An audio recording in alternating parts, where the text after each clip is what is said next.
우리 2025년 하반기 우리 주님께서 여러분과 늘 함께 하시며 평안 주시기를 원합니다. 모두가 알고 있지만 아무도 읽지 않는 책이라는 별명을 가진 책이 있습니다. 책명을 들으면 하지만 실제로 읽은 사람은 드뭅니다. 바로 신곡이라는 작품입니다. 신곡은 이탈리아 피렌체 출신의 시인 단테 알리기에리라는 사람이 쓴 서사시입니다.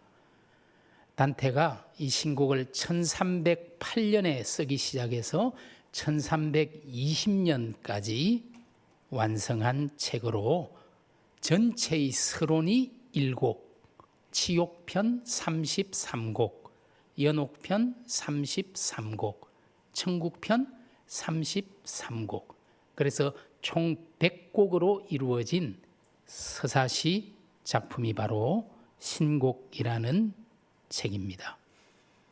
단테는 고대 로마의 시인이었던 베르길리우스라는 사람의 안내를 받아서 치욕과 연옥을 방문하고, 그리고 자신이 9살 때 만나 홀딱 반해 평생 마음의 연인으로 품고 있던 베아트리체라는 여인의 안내로 천국을 방문하는 내용이 바로 이 신곡의 내용입니다. 중세 가톨릭의 세계관을 반영하고 있기 때문에 지옥과 천국 외에 연옥이라는 것도 함께 등장하는 것을 볼 수 있지요. 단테의 이 100편의 시 작품인 신곡에서 가장 유명한 구절은 바로 치욕편 3곡 9번째 행에 나오는 이런 말입니다. 여기에 들어오는 자 모든 희망을 버리라 라는 문구입니다. 지옥이라는 곳은 희망이 없는 곳입니다. 절망이지요. 당시 그리스도교 세계관에서 지옥이라는 것은 하나님의 은총이 닿지 않는 곳으로 여겨졌습니다. 은총이 없으면 어떤 희망도 없습니다. 절망뿐입니다. 단테는 자신의 작품을 대칭적으로 구성하기 위해서 지옥편 3곡 대칭에 천국편 3곡에 이런 말을 기록합니다. 하나님의 뜻이 곧 우리의 평화이다. 하나님이 계시면 소망이 있고 평화가 있습니다. 프랑스의 근대 조각가인 오기스트 로댕이라는 사람이 있지요. 이 사람이 단테의 지옥편을 주제로 해서 만든 조각 작품이 바로 지옥의 문이라는 이 작품입니다. 로댕은 이 작품을 무려 30년 동안 작업했지만 미완성으로 남기고 세상을 떠났습니다. 이 작품에서 지옥에서 고통당하는 180여 명의 인간 군상들이 조각되어 있습니다. 그런데 여기에서 가장 유명한 작품이 제가 노란색으로 동그라미를 쳐놨는데요. 그 지옥의 고통을 겪고 있는 사람을 문 위에서 오른팔로 턱을 괴고 내려다보고 있는 소위 생각하는 사람이라는 로댕의 작품입니다. 사실 이 작품은 굉장히 작습니다. 한 70cm밖에 되지 않는 아주 작은 작품이죠. 하지만 로댕은 나중에 이것을 따로 크게 거의 사람의 키만큼 높은 큰 작품으로 만들어서 로댕 미술관에 이렇게 전시해 두고 있습니다. 로댕은 자신의 이 작품에 대해서 이런 말을 남겼습니다. 나의 작품 생각하는 사람은 그의 머리, 찌푸린 이마, 벌어진 콧구멍, 굳게 담은 입술로만 생각하지 않습니다. 팔과 등과 다리의 모든 근육, 꽉 움켜진 주먹, 오므리고 있는 발가락까지도 생각하고 있다는 것을 보여줍니다. 굉장히 긴장하면서 고통당하는 지옥에 있는 인간 군상들을 보며 고뇌하는 작품, 그것이 바로 로댕의 생각하는 사람입니다. 그런데 자세히 이 작품을 좀 보면요, 굉장히 자세가 불편합니다. 여러분, 오른손을 왼편 다리 무릎에 두고 턱을 괴서 생각하는데 한번 살짝 따라 해보세요. 굉장히 불편해요. 연세가 있는 분들은 이거 따라 하다가 담 걸릴 수 있으니까 하지 마시고, 왜 이렇게 불편한 자세의 작품을 만든 것일까요? 로댕은 생각하는 사람을 조각하면서 미켈란젤로라는 르네상스 예술가의 최후의 심판이라는 그림에서 착안해서 이 작품을 만들었습니다. 여러분, 최후의 심판이라는 그림에 보시면 지옥 바로 위에 제가 노란색으로 표시를 했지요. 고뇌하면서 두려움에 떨고 있는 한 사람을 볼 수 있는데요, 바로 로댕의 생각하는 사람의 모델이 된 인물입니다. 천사가 그 사람의 발을 잡고 지옥으로 끌고 내려가려고 하는 것을 볼 수 있습니다. 이 사람의 바로 밑에는 지옥으로 가는 사람을 배에 태우고 가는 뱃사공이 보이는데요, 바로 단테의 신곡 지옥편에 나오는 뱃사공 카론입니다. 이처럼 단테의 서사시 신곡은 르네상스 시대의 미켈란젤로뿐만 아니라 근대 조각가 로댕에게도 깊은 영감을 주었습니다. 현재 로댕의 생각하는 사람을 포함한 지옥의 문 전체 작품은 전 세계에 청동으로 된 것 8개와 석고 작품 하나가 있습니다. 석고로 만든 것이 원형입니다. 파리의 오르세 미술관에 가면 이 석고로 된 지옥의 문이 있죠. 그런데 그 석고에 주물을 부어서 청동 작품을 만들었습니다. 그런데 프랑스에서 법으로 8개만 만들도록 규정했습니다. 지금부터 한 100년 전에 1926년에 미국 필라델피아 미술관에서 주문해서 첫 번째 지옥의 문 청동 에디션을 구입했습니다. 그리고 가장 최근에는 4년 전 2021년에 멕시코에서 소마야 미술관에서 마지막 8번째 지옥의 문 청동 에디션을 구매했습니다. 거의 100년에 걸쳐서 8개의 작품이 나간 겁니다. 그런데 미국의 필라델피아와 스탠포드에 2개가 있고요, 일본에도 2개가 있습니다. 도쿄와 시지오마 현림미술관에 2개가 있어요. 그리고 쥐리히 미술관에, 또 멕시코에 가장 최근에. 그런데 7번째 지옥의 문 에디션이 바로 한국에 있습니다.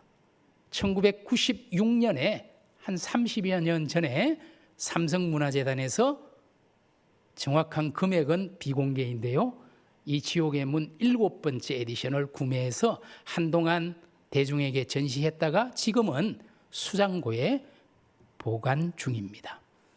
여기에 들어오는 자 모든 희망을 버리라. 이 글귀가 말해주듯이 희망이 없는 그곳이 바로 지옥입니다. 하나님의 빛이 없이 어둠뿐인 영혼, 하나님이 주시는 소망이 없이 절망만이 지배하는 곳, 그곳이 지옥입니다. 그러나 하나님의 뜻이 곧 우리의 평화이다라는 천국편 글귀가 말해주듯이 우리의 소망은, 희망은 오직 하나님으로부터 나옵니다. 사실 저와 여러분은 이 땅에 살아가면서 절망할 수밖에 없는 상황에 맞닥뜨리게 됩니다. 오늘 우리가 읽은 시편 18편을 쓴 다윗도 마찬가지였습니다. 다윗은 오늘 본문에서 하나님 여호와만이 자기를 지키시는 방패시고 자기가 의지할 반석이 되신다고 고백합니다. 오늘 우리가 함께 읽은 본문 시편 18편 28절과 29절을 한번 볼까요? 제가 강조하기 위해 빨간색으로 표시를 했는데요, 주께서 나의 등불을 켜시며 여호와 내 하나님이 내 흑암을 밝히시리이다.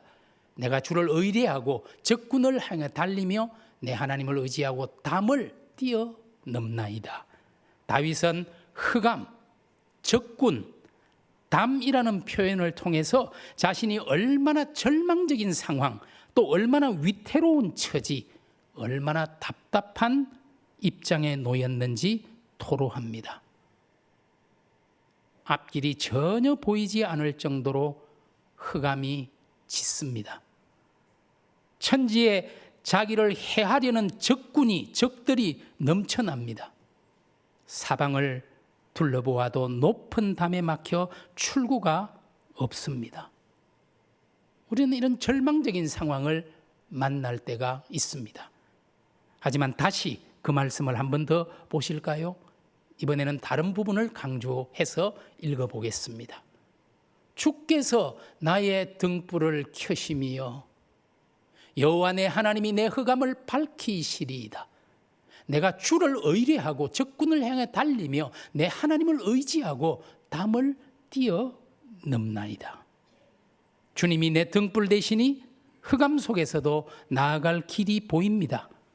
내가 만군의 하나님을 의뢰하니 나를 둘러 진친 적군이 두렵지 않습니다.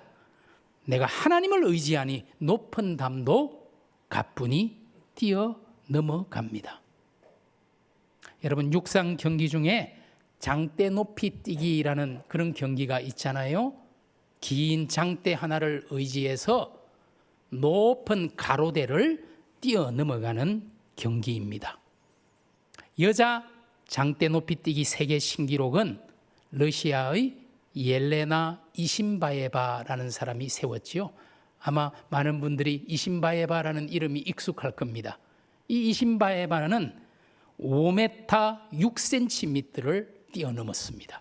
그리고 자기 신기록을 28번이나 갱신하면서 세계 신기록을 오랫동안 가지고 있는, 지금도 가장 높이 뛴 여성으로 이신바에바라는 사람이 있지요. 남자 장대 높이 뛰기 세계 신기록은 스웨덴의 아먼더 듀플란티스라는 사람인데요. 이 사람은 바로 지난 3월 1일에 불과 몇 달 전이죠. 6m 27cm를 뛰어넘었습니다. 그리고 이 사람도 자기의 세계 신기록을 11번이나 갱신한 정말 인간세라고 할 수 있는 여성과 남성입니다. 장대 하나로도 5m, 6m를 뛰어넘을 수 있는데 만군의 하나님을 의지하고 담을 뛰어넘는다면 어떻게 될까요? 흑암, 적군, 담 때문에 절망할 수밖에 없는 상황에 놓여 있다 할지라도 하나님께서 나와 함께 하시면, 주께서 나의 등불을 켜신다면 어떤 것도 두렵지 않습니다. 그래서 다윗은 이어서 이렇게 고백하지요. 시편 18편 30절과 31절입니다. 하나님의 도는 완전하고 여호와의 말씀은 순수하니 그는 자기에게 피하는 모든 자의 방패시로다. 여호와 외에 누가 하나님이며 우리 하나님 외에 누가 반석이냐? 하나님만이 우리의 반석이고 방패이고 우리가 의지할 피난처가 되신다고 다윗은 고백합니다. 우리는 너무 연약하여 조금만 어려운 상황이 닥쳐도 쉽게 절망하고 넘어질 수밖에 없는 존재이지만 능력의 하나님이 내 편이 되시니 내 손 잡아주시니 두렵지 않습니다. 오늘 다윗이 이 18편을 어떤 상황에서 기록했는지 18편 제일 앞에 보시면 괄호 속에 표제어가 있는 것을 성경에서 발견하실 수 있을 겁니다. 표제어가 이렇게 붙어 있습니다. 여호와의 종 다윗의 시, 인도자를 따라 부르는 노래. 그리고 그 밑에 상황이 나오지요. 여호와께서 다윗을 그 모든 원수들의 손에서와 사울의 손에서 건져주신 날, 다윗이 이 노래의 말로 여호와께 아뢰어 이르되라는 표제어가 붙어 있는 것을 보게 됩니다. 여러분, 시편 18편은 다윗이 수많은 원수들에게 또 사울 왕에게 쫓겼지만 하나님의 도움으로 그 위험에서 벗어났을 때 하나님께 올려드렸던 찬송이요 고백입니다. 그래서 이 시편 18편 1절 2절 맨 처음에 이렇게 시작합니다. 나의 힘이신 여호와여 내가 주를 사랑하나이다. 여호와는 나의 반석이시요 나의 요새시요 나를 건지시는 이시요 나의 하나님이시요 내가 그 안에 피할 나의 바위시요 나의 방패시요 나의 구원의 뿌리시요 나의 산성이시로다 고백하지요. 이 찬양을 드릴 때 다윗의 마음이 어떠했을까요? 원수들의 손에서, 사울 왕의 손에서 해방되고 우리 하나님이 지켜주셨을 때 올려드렸던 이 찬양, 얼마나 감격하며 감사가 넘쳤을까요? 여러분, 다윗은 시편 다른 시에서 이렇게 고백하지요. 시편 62편 5절입니다. 나의 영혼아 잠잠히 하나님만 바라라. 무릇 나의 소망이 그로부터 나오는도다. 흑암과 적군과 담과 같은 절망의 상황이지만 하나님만 바라라. 소망이 있죠. 나의 소망이 그로부터 나오는도다 말합니다. 우리의 구원자는 오직 하나님뿐입니다. 다윗은 계속해서 이렇게 고백합니다. 오직 그만이 나의 반석이시요 오직 그만이 나의 반석이시요 나의 구원이시요 나의 요새이시니 내가 흔들리지 아니하리로다. 나의 구원과 영광이 하나님께 있으며 내 힘의 반석과 피난처도 하나님께 있도다. 백성들아 시시로 그를 의지하고 그의 앞에 마음을 토하라. 하나님은 우리의 피난처시로다. 셀라. 여러분, 이 셀라라는 히브리어는요 음의 운율을 맞추기 위한 장치인데 영원히 혹은 멈추어서 들으라라는 의미를 가지고 있습니다. 하나님이 영원히 우리의 피난처가 되신다라는 고백입니다. 그리고 하나님이 이런 분이시니 너희가 멈추어 듣고 묵상하라. 이분이 나에게 어떤 분인지 깊이 생각하라는 뜻입니다. 혹시 우리 성도 여러분 가운데 흑암과 적군과 담이 둘러싸고 있습니까? 사방으로 우겨쌈을 당하고 답답한 일을 당하고 버려진 것 같이 느껴지십니까? 만군의 주께서 우리를 위해, 여러분을 위해 등불을 켜십니다. 주께서 나의 등불을 켜심이요 나의 하나님을 의뢰하고 나의 여호와를 의지하고 능력의 주님의 손을 잡고 일어서시기를 바랍니다. 천지의 창조주이신 하나님이 내 편이십니다. 하나님의 약속의 말씀이 여기에 있습니다. 하나님 앞에 고백하는 심정으로 함께 읽어보겠습니다. 이사야의 말씀입니다. 두려워하지 말라. 내가 너와 함께함이라. 놀라지 말라. 나는 내 하나님이 됨이라. 내가 너를 굳세게 하리라. 참으로 너를 도와주리라. 참으로 나의 의로운 오른손으로 너를 붙들리라. 아멘. 여호수아 1장 9절의 말씀입니다. 강하고 담대하라. 두려워하지 말며 놀라지 말라. 내가 어디로 가든지 내 하나님 여호와가 너와 함께 하느니라. 아멘. 대한민국의 대표적 여성 작가 중에 박완서라는 분이 계시죠. 1931년에 태어나서 1953년에 결혼해서 아들 하나와 딸 넷을 두었습니다. 그런데 1988년에 이 하나뿐인 아들을 잃게 됩니다. 원태라는 이름을 가진 26살 아들이었습니다. 남들 모두가 부러워하는 청년 의사였습니다. 여러분, 자손이 부모나 조부모보다 먼저 죽는 일을 참척, 참혹한 슬픔, 참척의 고통이라고 합니다. 작가는 1988년 아들 원태를 읽고 일기에서 어미로서의 비통함, 이런 상황에서도 마치 아무 일도 없는 것처럼 돌아가는 세상에 대한 분노, 이것을 방관한 절대자에 대한 원망과 저주를 토해냅니다. 절망 그 자체였습니다. 먹지도 자지도 못합니다. 조금이라도 입으로 음식을 넘기면 몽땅 토해냅니다. 아들이 죽었는데도 마치 아무 일도 일어나지 않은 것처럼 88 올림픽을 한다며 떠들어대는 뉴스를 견디지를 못합니다. 이렇게 말합니다. 내 아들이 죽었는데도 기차가 달리고 계절이 바뀌고 아이들이 유치원 가려고 버스를 기다리는 것까지 참아주었지만 88 올림픽이 여전히 열일이라는 건 도저히 참을 수 없을 것 같다. 내 자식이 죽었는데도 고을마다 성화가 도착했다고 잔치를 벌이고 춤을 추는 걸 어찌 견디랴.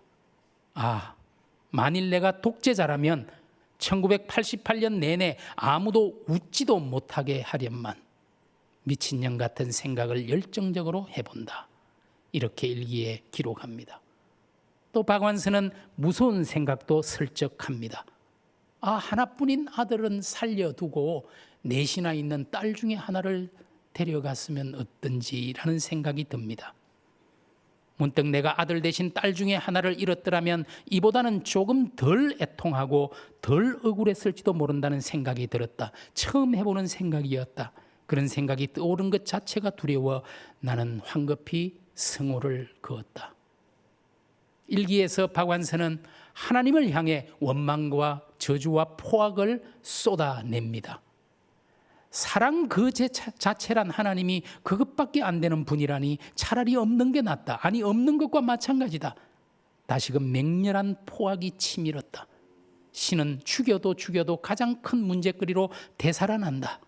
사생결단 죽이고 또 죽여 골백번 고쳐 죽여도 아직 다 죽일 여지가 남아있는 신, 정오와 최대의 극치인 사리, 나의 사리를 위해서도 당신은 있어야 돼. 암 있어야 하고 말고. 그러면서 하나님에게 제발 무슨 말이라도 좋으니 한 말씀이라도 해달라고 소리 지릅니다. 주님, 당신은 과연 계시다면 왜 내 아들은 왜 죽어야 했는지, 내가 이렇게까지 고통받아야 하는 건 도대체 무슨 영문인지 더도 덜도 말고 한 말씀만 해보라고 액을 하리라. 액을 해서 안 되면 따지고 덤비고 쥐어뜯고 사생결단을 하리라.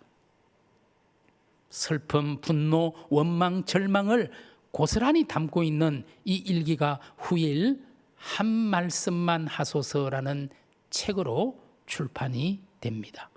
책의 앞표지에는 이 책이 어떤 성격의 책인지 알리는 문구가 있습니다.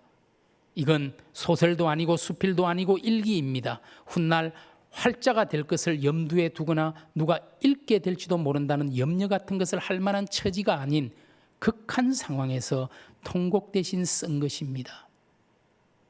박완서는 이혜인 수녀의 제안을 따라 부산 베네딕토 수녀원 언덕방에 머물면서 그곳에서 다양한 아픔, 절망을 경험하고 있는 사람들을 만납니다. 그들을 통해 위로를 받고 또 그들은 박완서를 통해 위로를 얻습니다.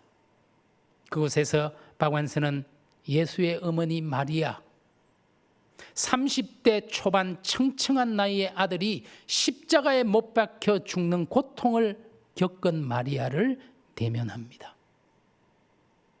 가족과 친구들의 따뜻한 지지를 통해서 밥을 먹을 살아낼 힘을 얻습니다. 그리고 작가는 깨닫습니다. 그래서 이렇게 기록합니다. 주지도 않고 받지도 않은 타인에 대한 철저한 무관심이야말로 크나큰 죄라는 것을, 그리하여 그 벌로 나누어도 담이 없는 태산 같은 고통을 받았음을 나는 명료하게 깨달았다. 구원이었다. 고통도 나눌 가치가 있는 거라면 나누리라. 그리고 마침내 이렇게 고백하지요. 나의 고통까지도 당신이 내게 이 모든 것을 주셨나이다. 주여, 이 모든 것을 당신께 드리나이다. 모든 것이 당신의 것이오니 온전히 당신 의향대로 그것을 처리하소서. 내게는 당신의 사랑과 은총을 주소서. 이것이 내게 족하나이다. 그리고 책 맨 마지막에 이런 기도로 끝이 납니다. 주여, 저에게 다시 이 세상을 사랑할 수 있는 능력을 주셔서 감사합니다. 그러나 주여, 너무 집착하게는 마옵소서. 덴마크의 철학자 케르케고라는 사람이 죽음에 이르는 병이라는 책에서 절망이 바로 인간을 죽음으로 이끄는 병이라고 말합니다. 케르케고가 말하는 절망이란 자기 존재의 근원인 하나님과의 관계가 끊어지는 것이 절망입니다. 그것을 인간이 죽음에 이르도록 만드는 병입니다. 이런 점에서 절망이 원죄입니다. 그렇기에 케르케고는 이렇게 말합니다. 절망은 신앙에 의해서만 회복될 수 있다. 절망을 이길 수 있는 유일한 길은 하나님을 소망하고 붙드는 신앙입니다. 희망과 절망을 가르는 기준은 하나님이 있느냐 없느냐입니다. 성도 여러분, 만일 여러분 앞에 하나님이 함께 하시는 광야와 하나님은 없지만 부귀영화가 있다면 어느 편을 택하겠습니까? 쉬운가요? 어려운 선택인가요? 어렵더라도 불편하더라도 십자가를 지고 가는 좁은 길이라도 하나님이 함께 하시는 광야를 택할 수 있기 원합니다. 다윗은 시편 23편 4절에서 이렇게 고백했지요. 내가 사망의 음침한 골짜기를 다닐지라도 해를 두려워하지 않을 것은 주께서 나와 함께 하심이라. 주의 지팡이와 막대기가 나를 안위하시나이다. 하나님 함께 계시면 그곳이 광야라 할지라도 절망은 아닙니다. 소망이 있습니다. 주께서 내 등불을 켜시기 때문입니다. 절망이 죽음에 이르는 병이라면 소망은 우리 영혼의 닷과 같습니다. 히브리서 기자는 이렇게 말합니다. 우리가 이 소망을 가지고 있는 것은 영혼의 닷 같아서 튼튼하고 견고하여 휘장 안에 들어가나니. 여러분, 아무리 심한 폭풍우가 몰아친다고 할지라도 크고 육중한 닷을 내리고 있는 배는 안전합니다. 폭풍 속에서도 떠밀려가지 않습니다. 하나님 안에 소망을 가진 사람은 흑암과 적군과 담에 둘러싸여도 절망하지 않습니다. 나의 등불을 켜시는 소망의 하나님이 계시기 때문입니다. 혹시 어둡고 답답한 터널을 지나는 분이 계신가요? 하나님 말씀을 기억하십시오. 그리고 소망의 하나님을 붙드십시오. 주께서 나의 등불을 켜시며 여호와 내 하나님이 내 흑암을 밝히시리이다. 하나님을 의지하고 담을 뛰어넘어 가십시오. 흑암을 통과하는 성도가 있다면 이 시간 신실하신 하나님의 말씀을 여러분께 드립니다. 이 말씀을 통해 다시 먹고 자고 살아갈 새 힘을 얻게 되기를 원합니다. 우리 다 같이 말씀을 고백해 볼까요? 시편의 말씀입니다. 내 영혼아, 내가 어찌하여 낙심하며 어찌하여 내 속에서 불안해하는가? 너는 하나님께 소망을 두라. 그가 나타나 도우심으로 말미암아 내가 여전히 찬송하리로다. 시편의 146편의 말씀입니다. 같이 읽습니다. 야곱의 하나님으로 자기 도움을 삼으며 여호와 자기 하나님에게 그 소망을 두는 자는 복이 있도다. 우리를 향하신 하나님의 마음과 뜻은 분명합니다. 예레미야 선지자는 하나님의 마음이, 우리를 향한 하나님의 뜻이 어떤 것인지 말해줍니다. 나 여호와가 말하노라. 함께 읽을까요? 너희를 향한 나의 생각은 내가 아나니 재앙이 아니라 곧 평안이요 너희 장래에 소망을 주려 하는 생각이라. 나의 등불을 켜시는 분, 내가 의뢰하고 의지할 분, 하나님이 나의 소망이십니다. 그분이 나와 함께 하시는 한 절망을 넘어 희망을 품을 수 있습니다. 나의 등불을 켜시는 하나님과 평생 동안 동행하는 복된 우리 기쁜 소식교회 성도 한 사람 한 사람 되기를 주님의 이름으로 축원합니다. 기도드립니다.